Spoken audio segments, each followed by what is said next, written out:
ফের জাল পাসপোর্ট তদন্তে ইডির অভিযান। চাকদহের শিবপুরে এক কৃষকের বাড়িতে হানা দুলাল হালদার জাল পাসপোর্ট চক্রের সঙ্গে যুক্ত, খবর ইডি সূত্রে। আবারও জানাবো, ফের জাল পাসপোর্ট তদন্তে ইডির অভিযান। চাকদহের শিবপুরে এক কৃষকের বাড়িতে হানা দুলাল হালদার জাল পাসপোর্টের চক্রের সঙ্গে যুক্ত, এমনই খবর পাওয়া যাচ্ছে ইডি সূত্রে।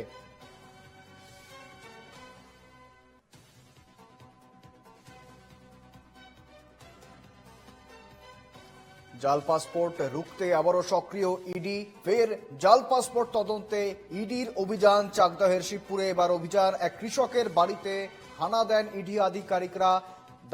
দুলাল হালদার জাল পাসপোর্ট চক্রের সঙ্গে যুক্ত, এমনটাই কিন্তু অভিযোগ, এমনটাই কিন্তু খবর পাওয়া যাচ্ছে ইডি সূত্রে। আমাদের সঙ্গে রয়েছেন প্রতিনিধি অনুপ কুমার মন্ডল। অনুপ, ঠিক কি আপডেট রয়েছে?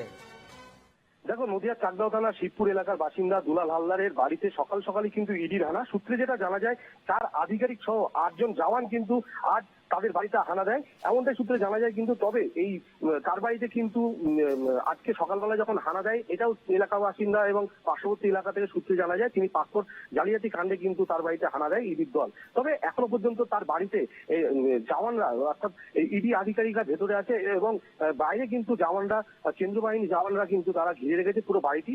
কোনো অপ্রীতিকর ঘটনা যাতে না ঘটে সেদিকেও কিন্তু নজরে রেখেছেন ইডি আধিকারিকরা এবং জওয়ানরা।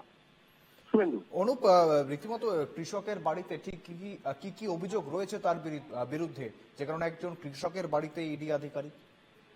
দেখো, প্রথমে তোমাকে আমি একটু সংশোধন করে নেবো। তিনি একজন শিক্ষক নন, তিনি একজন চাষবাস করেন এলাকাতেই। কিন্তু তবে তিনি পাসপোর্ট জালিয়াতি কাণ্ড করতেন বা তিনি মিডিলম্যান হয়ে কাজ করতেন, এমনটাই এলাকাবাসীর সূত্রে কিন্তু জানা যায়। তবে ইডির সূত্রে কিন্তু এই বিষয় নিয়ে এখনো পর্যন্ত এই বিষয় নিয়ে কিন্তু মুখ খুলেননি, এমনটাই জানা যায়। কিন্তু শুভেন্দু, একেবারে ধন্যবাদ অনুপ। আমাদের অবশ্যই নজর থাকবে এদিকে। আপাতত ধন্যবাদ তোমায়।